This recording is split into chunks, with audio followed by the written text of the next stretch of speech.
The platform groaned beneath Clara's bare feet, each creak a reminder of how exposed she was. A coarse sack clung to her face, damp with sweat and dust, trapping her breath in shallow bursts. Her wrists, bound with barn rope just below the heavy swell of her belly, throbbed with every faint movement. She whispered into the darkness of the cloth, "My baby is coming," but no one leaned close enough to care. Laughter rippled through the crowd like smoke from dry brush. Voices cut sharp. "Used goods," someone sneered. "Early delivery," another mocked. A boy's nervous shout cracked through the noise. "She don't look worth much, uncle," earning only a chuckle of agreement. Clara's knees wavered, the boards beneath her feeling less like a stage than a gallows. At least, she thought dimly, hangings were quick. This was worse, slow, public, and sanctioned by law. The auctioneer's voice rumbled from behind her, never beside her, a coward's place. Next up, one temperamental widow, 9 months and near done. Strong hips, strong lungs, plenty of experience, property of the Callahans. Each word felt like stones hurled at her chest, a smatter of claps, a whistle. She turned her head beneath the sack, but there was no light, no escape. Inside her womb, life shifted, an elbow against her ribs. A reminder that even here she carried something worth more than their jeers. Yet the law named her nothing. No dowry, no dignity, no voice. And the crowd leaned forward, eager to decide her worth. The platform trembled again, this time beneath the hard leather stride of Obadiah Callahan. His boots struck sharp against the wood, a sound meant to remind Clara and the crowd that he belonged here. And she did not. The acrid smell of his pipe smoke drifted forward, bitter and cloying, turning her stomach as it always had, long before pregnancy. "Tell them why you're here, Tempe," he drawled, his voice false sweet, a poisoned honey poured loud enough for every ear in Wyatt's Crossing. He savored the silence that followed, his favorite weapon. "Tell them how you tried to cling to my brother's land. Tell them how you refused to marry proper again, and how you've disgraced us with your laziness." The sack over Clara's face clung tighter with every breath, turning her shame into a humid prison. She said nothing. Her silence had always enraged him, and today was no different. She could feel his presence step closer, almost daring to rip the sack away, to expose her face like a public brand of shame. But he did not. No, Obadiah preferred her faceless. It made her easier to manage, easier to sell. Around them, whispers thickened. Some women she once knew muttered about her condition, questioning the baby's very right to exist. Salt once borrowed, tea once shared, all forgotten now. The accusations fell heavy, and Clara, nameless and bound, became spectacle, her dignity stripped by her brother-in-law's words. "How far along is she?" someone barked from the throng, as though Clara were livestock to be inspected.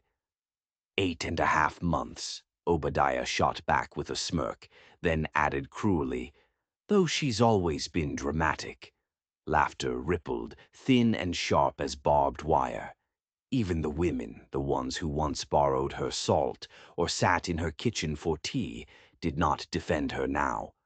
Their voices joined the murmur, dissecting not her courage but her unborn child. "Will the nose look right?" one whispered. "Does the baby even belong?" said another. Clara stood in silence, sack heavy against her skin, each word slicing deeper than the ropes at her wrists. Betrayal pressed closer than the crowd. The women she once trusted had turned, leaving her utterly alone. Clara's world inside the sack was heat, dust, and humiliation. She could hear boots scraping, cruel laughter sparking around her like fire. But then, something different. One breath, slow even, unhurried. It wasn't like the others shifting restlessly, eager for spectacle. This one was steady, grounded, as if the man behind it carried the weight of stone and shade. She couldn't see him, But she felt him there, and her knees steadied almost against her will. The auctioneer cleared his throat, his voice slick with false cheer. "Opening bid, $4. Silence. 3, 2. His rhythm faltered when no hands rose. Even the jeers died down. Clara clenched her tied hands, shame rising, until the boards groaned under the weight of boots moving forward. Then came the words, deep as a canyon echo, but calm as water. "I'll take her," not shouted, not haggled, a simple claim that cut through every whisper. The crowd fell still, heads turning. Clara's breath hitched inside the sack. For the first time that day, someone's voice carried not ridicule, but resolve. The boards creaked as the man stepped up, the hush of the crowd wrapping around him like a storm holding its breath. Clara braced herself for the rough grip of ownership, but what came instead was a warmth she had not known in months. A large, calloused hand rested at the small of her back, steady, protective, deliberate. It did not push or yank. It simply guided. Then she felt the rope at her wrist loosen, not torn free in haste, but unwound carefully, one loop at a time, as though each knot carried weight beyond twine. The fibers released her skin, leaving pale burns behind. Clara's hands trembled, unsure of where to rest now that freedom had returned. She expected the sack to be torn away, her humiliation exposed, but he did not touch it. Mercy, she thought dimly, had come disguised in silence. Before she could steady herself, he bent low and lifted her. In one sweeping motion she was cradled against his chest, swollen belly and all, as though she weighed nothing more than air and fire together. Gasps rippled through the crowd. The men who had jeered fell mute. Women who once whispered now looked away. No one dared block his path as he strode down the steps, each step striking like a verdict. "Thief!" Obadiah's voice broke the silence, sharp and desperate. "That's theft, without coin." The man did not pause.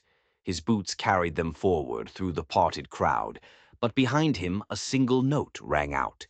Metal striking wood. A silver dollar spun across the platform, clinking into stillness. The payment was given, undeniable. No further words were needed.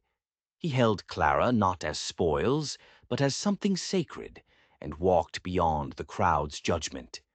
The market noise fell behind them, swallowed by the hush of open ground.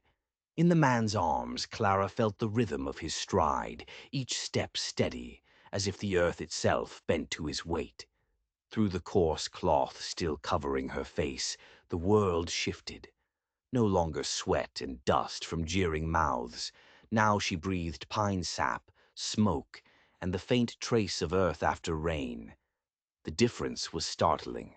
Against his chest she heard his heartbeat, deep, unhurried, refusing to match the chaos she had just escaped. He hadn't spoken a single word since lifting her, and somehow that silence steadied her more than 100 promises. A contraction gripped her ribs, sharp as a blade. Panic rose, spilling past the edges of her breath. "My baby's coming," she whispered, so soft it almost dissolved into the cloth. Then, more desperate, "Please don't leave." Her fingers, freed from rope, curled against the back of his shirt. At that, his arms shifted, holding her tighter, firmer, as though fastening her to a vow he had no intention of breaking. He still did not speak, but in the weight of his grip, she heard the answer. Clara closed her eyes, bracing for fear, but found none. This wasn't love, at least not yet. This was shelter, a reprieve carved out of cruelty. For the first time since widowhood had stripped her name and dignity, she did not tremble at a man's nearness. Instead, she realized with a shock like cool water, she was not afraid of him. Not at all. The wagon rolled with a slow, uneven rhythm, each wheel turning like the weary beat of a heart that had known too many burdens. Clara sat in the back, her spine braced against a sack of oats, legs curled carefully to one side. The rough cloth sack still shadowed her face, but even through it she could sense the change. Gone was the thick stench of sweat and ale-soaked laughter. Now the air carried the resin of pine needles, the dry bark of sycamores, and somewhere nearby, the faint silver scent of creek water. It was air that belonged to open places, not auction platforms. Every time she dared lift the edge of the sack for breath, she caught fleeting glimpses of the man who had carried her. His shoulders filled the wagon bench like they had grown from the earth itself, broad and immovable beneath a worn denim shirt. His hat brim dipped low, obscuring his eyes, but the silhouette was enough. A figure shaped by solitude and labor, a man who lived without explanation. He did not turn to look at her. He simply guided the horse onward, silent, steady, unflinching. And still that silence told her more than words could have. He had not let her fall, and that mattered more than his name. Behind her eyelids, the shame of the platform replayed in fragments. But memory soon pulled further back, into months that had hollowed her spirit. 6 months into her pregnancy, her husband, Will, had died beneath the weight of a freight wagon, his life crushed in a single instant. That night, widow replaced wife, and burden replaced daughter-in-law. The Callahans buried him, then began to weigh what use she still had left. At first she endured, scrubbing floors, washing linens, holding her tongue against every insult.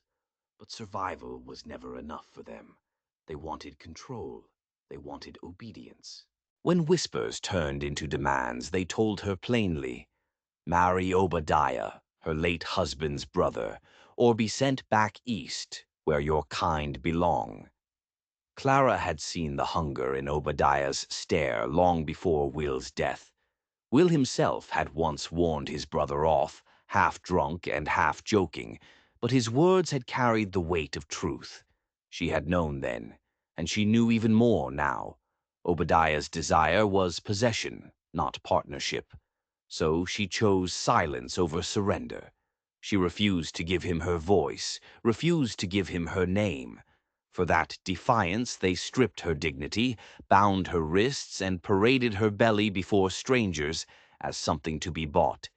The wagon jolted over a rut. Clara pressed her hand to her stomach, feeling the child stir within. Pain bloomed low in her back, but sharper than pain was the thought that she had been sold because she would not kneel. The wagon slowed, its wheels crunching against gravel until the rhythm faded into stillness. Clara lifted the sack from her face just enough to draw a deeper breath. What she saw made her blink against the late sun, a shallow stream threading silver across the earth, birch trees swaying like pale sentinels, and a trail leading upward to a ridge where a small cabin stood tucked into the fold of the hill. Its stone chimney rose solid against the sky. A shutter hung slightly askew, and weathered boards bore the scars of years, but it looked more like shelter than any place she had known in months. The man finally looked at her. For the first time she saw his face, brown eyes, steady but unassuming, weathered cheekbones marked by labor, and a beard that softened the stern line of his jaw. He was not the sort of man the Callahans would have called handsome, but his presence was real, free of pretense, free of demand. When he offered his hand, it was not command, but care. Clara hesitated, then slid her palm into his. The skin was rough, calloused, yet the pressure was gentle. A fresh wave of pain caught her low in her back, and she faltered. His arm moved instantly around her waist, not possessive, simply enough to steady her. For the first time in too long, she let herself lean, just for a step, just until the ache passed. He guided her across the dirt toward the cabin, where dust floated golden in the shafts of late light. Inside was sparse, stripped of ornament, but not of dignity. A single bed was laid neatly with a wool blanket. A rocker waited near the hearth. On one narrow shelf sat a cracked Bible, its spine worn from use, and above the door a rusted horseshoe clung like a ward against storms. He set down a folded towel, brought her a ladle of water from a barrel, and then stood in the doorway with the same stillness he had carried since the auction. He asked no questions. He made no speeches. Yet everything he placed within her reach, water, cloth, space to breathe, spoke louder than pity ever could. The cabin's air was still heavy with the quiet that comes after long humiliation. Clara sat on the wool blanket, fingers trembling against the cup of water. The man had not demanded thanks, had not looked at her like a possession. Instead, he stood in the doorway, waiting as if even her name had to be given freely. "You going to tell me your name?" he asked at last, his voice deep but gentle, steady like the ground after a storm. She swallowed and forced the syllables through dry lips. "Clara?" The sound startled her, as if reminding the world she still existed. He inclined his head, accepting it without judgment. After a pause, she gathered her nerve. "And you?" "Thomas," he replied. The name carried no titles, no claim, just presence. Her throat tightened. "Why? Why did you do it? Why take me away?" For the first time, his gaze held hers fully, unflinching. His words were few, each one carved from stone. "Because you asked to be seen." Clara lowered her eyes as tears stung. Because she finally had been. When Clara finally lifted her eyes, Thomas was no longer watching her with that steady weight. He had moved quietly, as he always did, setting a small loaf of coarse bread on the table beside her, and next to it a jar of honey that caught the fading light, like amber. He didn't speak, didn't ask her to eat, didn't wait for gratitude. He simply left them there, as if such provisions were her right, not a debt she owed. Then he turned and stepped outside, closing the door with a hush instead of a slam. For a long moment, Clara just stared. Every room of her past had been filled with commands, judgments, and the scratch of sermons telling her what she must endure. Here there was only the soft presence of food left without demand. With shaking hands, she reached to untie the last knot of rope still biting at her wrist. The frayed loop fell away onto the blanket like skin she needed to shed. She pressed her freed hand over her swollen belly, feeling the quiet shift of life inside, and then broke off a piece of bread. The crust was rough, the taste simple, yet it felt like a feast because she hadn't needed to beg. The honey dripped golden onto her fingers, sweet and strange against the salt of her tears. For the first time in months, she ate not as a servant, snatching scraps, but as a woman allowed to answer her own hunger. The thought alone made her weep softly, but these tears were different, lighter, almost clean. The sun lowered through the cabin window, turning the dust motes into drifting sparks. Clara leaned back, chewing slowly, and let herself breathe. The silence seemed merciful, but it did not last. From somewhere beyond the trees came a sharp cry slicing through the calm. A hawk high above screamed once, a sound too precise, too sudden. Clara froze, bread still in hand. She moved carefully to the doorway, pushing it open. In the yard, Thomas worked steadily at splitting wood, his back broad and unbothered, each stroke measured. But beyond him, farther down the slope, behind the ridge, Clara's eyes caught movement. 3 dark figures on horseback, still as carved stone. Watching, waiting. Her throat tightened. They hadn't come to bargain. They hadn't come for mercy. They had come to take. The cabin did not tick. That was the first thing Clara noticed as dawn unfurled across the ridge. There was no clock marking the hours with stern reminders, no pendulum swinging like judgment. Time in Thomas's home moved differently, measured not in minutes or scoldings, but in the hush of wind slipping through the shutters and the way fire deepened or cooled on the hearthstones. That silence was unnerving at first, then strangely gentle, like being unshackled from chains she hadn't known were crushing her. Each morning Thomas left small tokens of consideration, a fresh basin of warm water placed where she could reach without strain, a folded cloth still faintly scented with soap.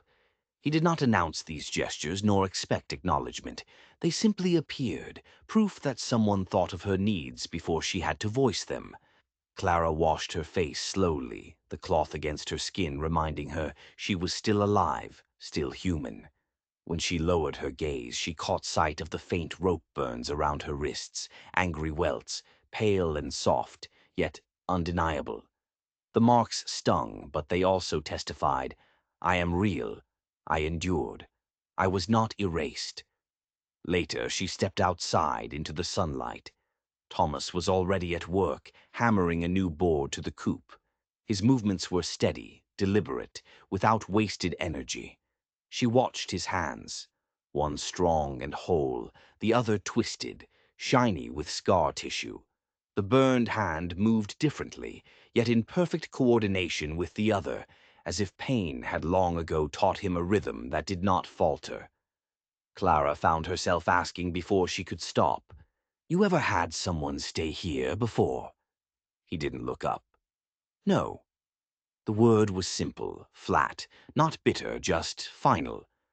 "Why not?" she pressed, shifting on the rocker that creaked under her weight. A pause stretched. Then he said quietly, "Didn't need to."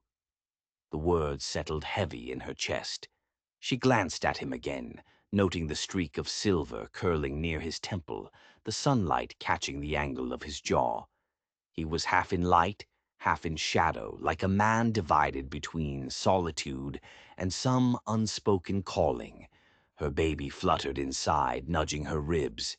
She steadied herself and asked softly, "You could have left me there." Thomas finally set the hammer down and straightened his spine. His gaze met hers, calm and unwavering. "You were standing with a sack over your face and rope around your hands. Leaving wasn't your sin." Clara turned away quickly, blinking against the sudden sting of tears. Shame had always been twisted into her skin. Shame for needing, for surviving, for not being what others demanded. His words cracked something open, the recognition that her degradation had been forced, not chosen. Inside, a draft stirred the pages of the cracked Bible on the shelf, one leaf drifting loose and landing on the floor. Clara would notice it later, but in that moment, her eyes were still locked on Thomas. He carried silence like a shield, but when he finally crossed the porch to bring her tea, his gentleness spoke louder than sermons. He set the cup down with the care of a man who knew what hot things could do to bare skin. Her gaze shifted toward his scarred hand. The skin there was puckered, shiny, almost melted in places. She hesitated, then asked, "Was it fire?" He stilled, following her eyes. For a moment he said nothing, the air thick with memory. At last he nodded. "Barn accident. Long time ago." "Yours?" she pressed, her voice low as if fearing she had pried too far. He shook his head. "Someone else's." "And you got him out." Thomas didn't deny it. He just took a slow sip from his cup and leaned back against the porch beam, his shadow stretching long in the late sun. The burned hand rested easily on his knee, no shame in its ruined skin. Finally he spoke, his voice deep and steady, each word weighted with truth. "Some things are worth the burn." The phrase lodged in Clara's chest, as sharp and steady as the heartbeat inside her. She had been told she was a burden, a disgrace, a mouth too many to feed. Yet here was a man marked by fire who believed certain acts, certain lives were worth scars. For the first time she wondered if she and her child could be among them. The silence returned, but it no longer felt empty. It felt like soil freshly turned, where something might take root. The morning settled over the cabin with a strange gentleness, the kind Clara had nearly forgotten existed. She sat near the window, her swollen ankles propped on a stool, a damp cloth cooling the heat at her neck. The lace curtain, a strip of old linen tacked above the sill, shifted in the breeze. Thomas had put it there without fanfare, after noticing her squint against the glare of early sunlight. He had not asked, had not announced the gesture. He had simply done. That was his way. It was the same with the water barrel. Each dawn before she stirred, it was checked, replenished if needed. She never heard the splash of the bucket or the creak of the handle. She only knew that when she dipped a ladle, there was always water. And every morning, without fail, a loaf of bread appeared on the table beside a jar of honey, unasked, unspoken, steady as the rising sun. In her old life she had been made to plead for scraps, to beg for what should have been hers by right. Here she was not forced to beg. That simple fact unknotted something in her chest that sermons and prayers never had. Clara lowered the cloth from her neck and stared at the bread cooling on the cast-iron pan. She had baked it herself that morning, her hands trembling at first, then remembering their old rhythm. Flour, salt, lard, simple things. Her mother's kitchen had once smelled like this, warm and safe, before grief and cruelty stripped away such comforts. The loaf in front of her was uneven, browned a little too dark at the edges. But when she broke it open, the steam carried the scent of home. Her fingers brushed crumbs from the pan. She realized with a quiet shock that she had felt useful again. Not a mouth to be fed, not a burden measured in shame, but someone who could contribute. That discovery made her breathe easier. For the first time in months, she was not only surviving, she was shaping something. She whispered to the child within her belly, "See, your mama still remembers how." The cabin itself hummed with a sense of readiness. She noticed things she hadn't before. A rifle leaned against the wall near the door, polished and checked, its chamber prepared. She hadn't touched it, but its presence reminded her that Thomas was not careless. He had placed it there deliberately, as if expecting the world outside to intrude sooner or later. A flicker of unease tightened her throat, but also reassurance. If the storm came, he would not stand idle. The knock, when it arrived, startled her all the same. 3 sharp raps, each one too deliberate to be neighborly. She froze, her palms resting protectively on her belly. The baby shifted low, restless. Thomas's shadow moved across the porch. The boards creaked under his boots as he opened the door. Clara turned her head slightly, enough to see the visitor standing against the gray light. "Afternoon," the man said, his voice crisp, polished like boots scrubbed for Sunday. Thomas's reply was flat. "Preacher Vel." The name hit Clara like a stone in her stomach. She had heard it often enough. Vel was no stranger. He was a man who supped with her in-laws every third Sabbath, a man whose words had always carried weight like scripture. Once, long ago, he had told her that submission healed faster than resentment. She had swallowed his advice in silence while scrubbing floors.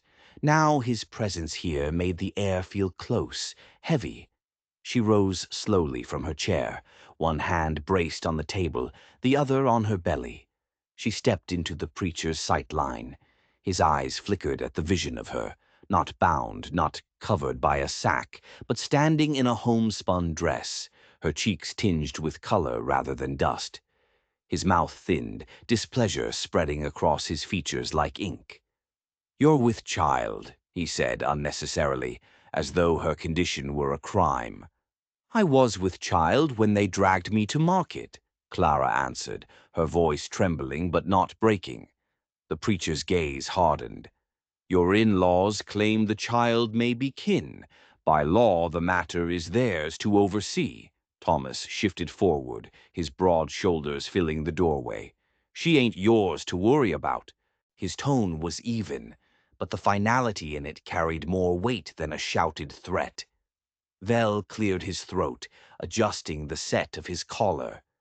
"You must know how this appears.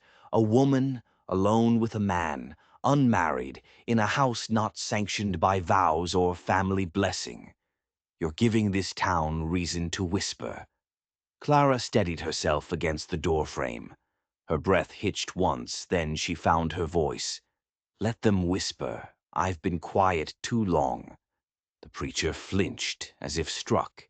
Outside, the breeze rustled birch leaves, carrying the faint tang of rain. The silence that followed felt louder than any sermon Vel had ever preached. His eyes narrowed, but he stepped back, his boots crunching on gravel.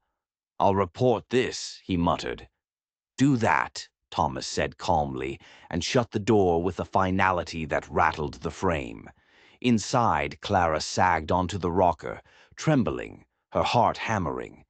Yet, in that silence, something steadier than fear took root. She had not begged, had not apologized. She had stood.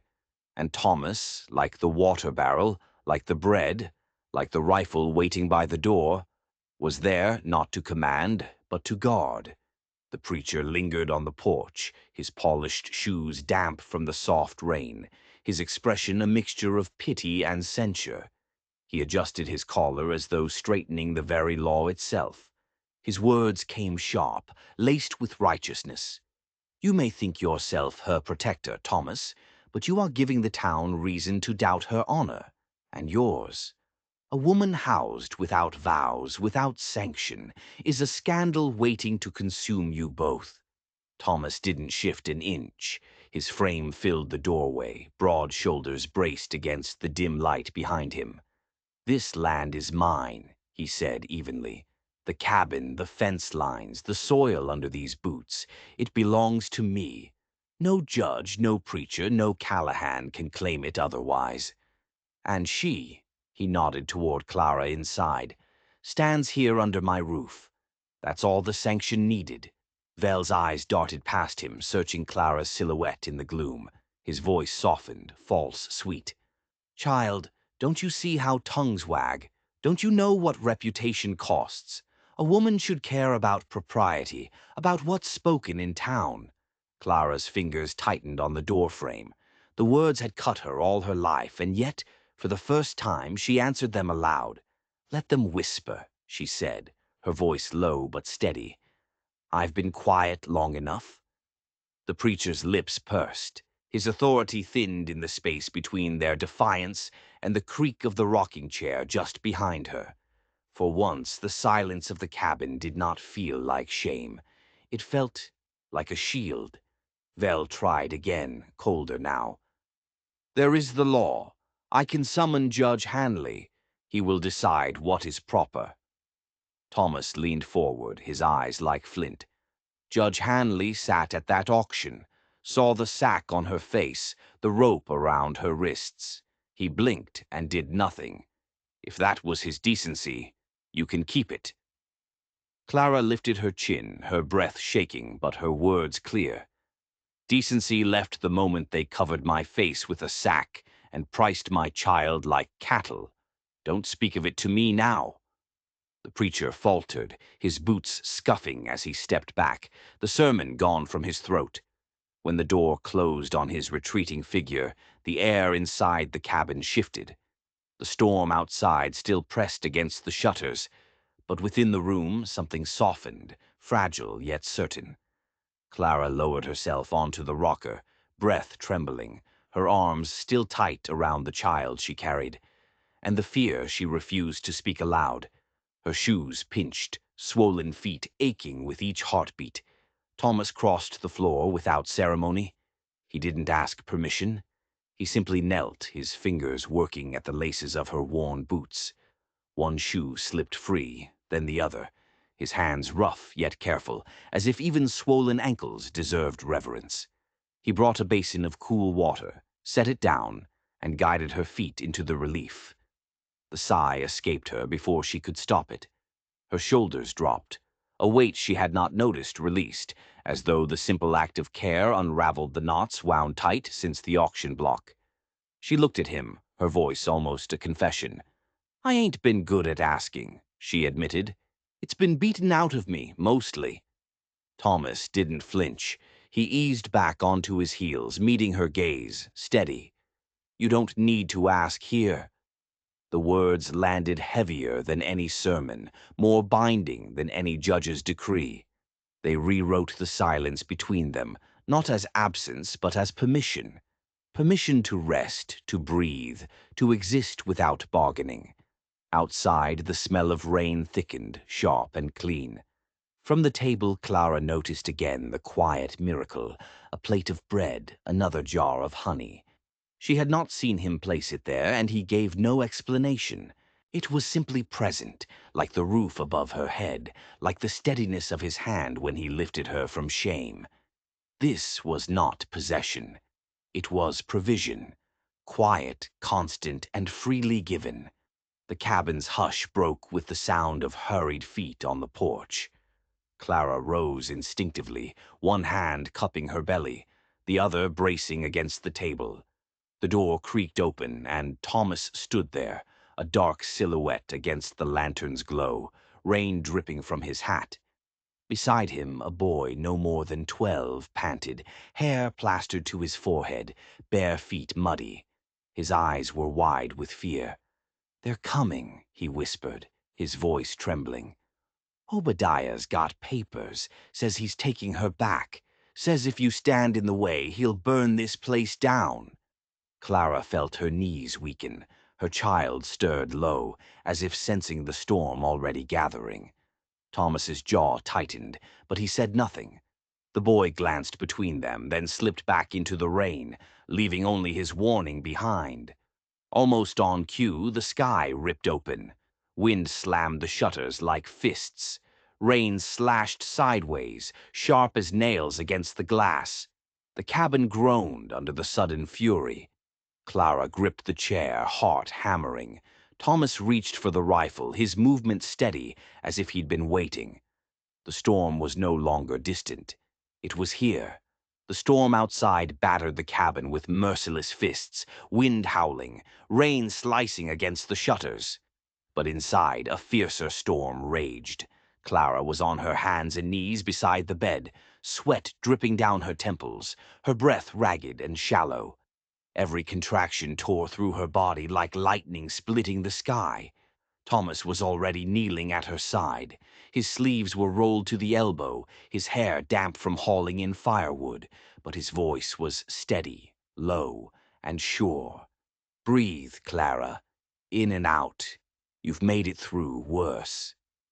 He fetched a basin of water he had already boiled, laid clean cloths within reach, and propped pillows to support her back. Every movement was deliberate, careful, as though he had prepared for this moment in silence long before it came. Clara cried out, clutching the quilt, her body trembling. "I can't," she gasped. "You already are," Thomas said gently, pressing a cool cloth against her brow. His scarred hand, once marred by fire, moved with surprising tenderness. Let her come. Time dissolved. Clara felt suspended between worlds, between the broken woman they tried to auction away and the mother fighting to bring life into existence.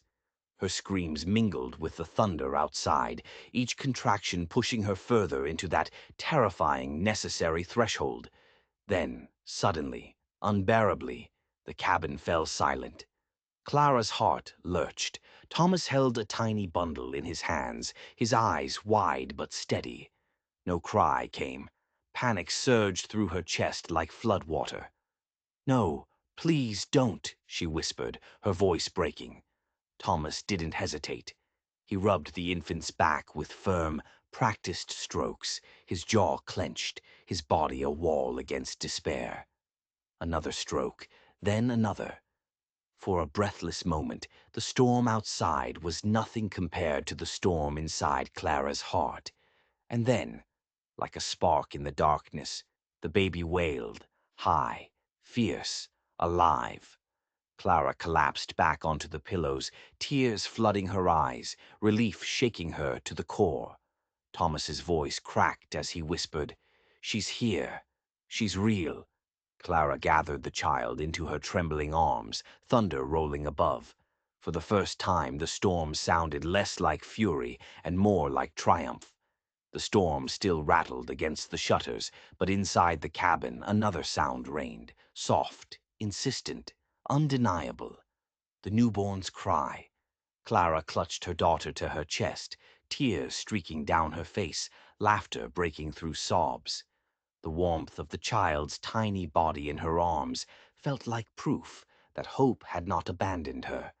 Thomas sat beside her, his shirt soaked with rain and sweat, his scarred hand trembling slightly as he steadied the cloth around the baby. For all his size and silence, there was something in his eyes she had never seen before, a raw reverence as if he were looking at something too sacred to touch. Clara lifted her gaze to him. He cleared his throat, his voice rough. "I was thinking her name should be Mercy." She blinked, startled. "Mercy? Why?" His jaw tightened, then loosened as he answered, almost shy. "Because that's what you gave me." The words struck her deeper than any sermon or promise. Mercy, the very thing the world had denied her, what Obadiah had mocked, what the crowd at the auction had stripped from her. And yet here, in the quiet aftermath of pain and storm, Thomas named it aloud, placing it in her hands like an offering. Clara kissed her daughter's forehead, whispering through tears, "Mercy it is." The baby's cry softened as if sealing the vow. Thomas bowed his head slightly as though in prayer, his silence a kind of worship. In that moment reverence filled the room, stronger than the storm itself. The hush of the newborn's breathing was broken by the thunder of hooves tearing into wet ground. Clara's body tensed around the tiny bundle in her arms. She clutched Mercy close, her heart hammering as rough voices called out from the dark. "You've got something that belongs to me. Bring her out, the woman and the child." Thomas stepped out onto the porch, rifle low but steady. Rain sheeted down his broad shoulders, dripping from the brim of his hat. He did not raise his voice, but every word carried like iron in the storm. "She belongs to no one." From the shadows, Obadiah spat back, his voice oily with confidence. "We got papers, a judge, men sworn on their Bibles. Law says she's ours." Thomas's stance did not waver. "I've got bullets," he answered flatly. The silence that followed was heavier than thunder. Obadiah's men laughed, mocking, circling the clearing like wolves. "You think you can stop us?" Thomas's reply came not in words, but in action. He lifted his rifle, sighting not at flesh, but at fire. One clean shot cracked across the rain-soaked night. A scream followed as an oil lamp shattered, flames sputtering into darkness. "Next time," Thomas called, "it's your hand." The sudden sharpness of his warning sent ripples of unease through the gathered men. But Obadiah pressed forward, his arrogance louder than the storm. "This ain't done," he roared, stepping into the lantern's fractured glow. In that fatal reveal, Thomas did not hesitate. The second shot rang true, thunder splitting with it. Obadiah dropped to the mud, silence swallowing the clearing. The others broke. Horses reared and bolted, men scattering into the rain. The torches hissed out under the downpour, smoke curling like ghosts above the sodden earth. Inside, Clara pressed her lips to Mercy's crown, trembling not from fear, but from awe. Outside, Thomas stood like stone, rifle lowered now, storm-drenched, yet unbroken. 2 shots had redrawn the world, no longer a widow marked for sale, but a mother sheltered, and a man who would not yield her to anyone. The storm's fury had ebbed, leaving the cabin wrapped in a silence broken only by the soft hiss of rain easing into the earth. Inside, Clara sat on the floor with Mercy curled against her chest, the newborn's breath fragile, yet steady. Her tears came slow, not from terror anymore, but from release, like chains falling loose after years of weight. Her voice trembled as she looked at the lifeless shadows beyond the porch. "He was never coming for me," she whispered. "Obadiah just didn't want me to have anything left." The truth cut deep, sharper than any rope burn or whispered insult. It was never about her belonging to someone. It was about denying her the right to belong to herself. Thomas crouched beside her, water dripping from his hair, rifle now laid aside. He didn't argue. He didn't try to soothe with empty promises. Instead, his calloused hand reached out, steady and sure, to brush against Mercy's tiny foot. The baby kicked once, a fragile sign of life answering life. His voice was low, almost rough from rain and smoke, but it carried the weight of a vow. "Now you got everything." The words sank deep. Clara pressed her lips to her daughter's crown and finally believed it. For the first time in her long, battered journey, everything wasn't something torn away. It was here, alive, breathing softly in her arms. If you enjoyed this story of justice and redemption, don't forget to like this video and subscribe for more tales from the wild heart of the world.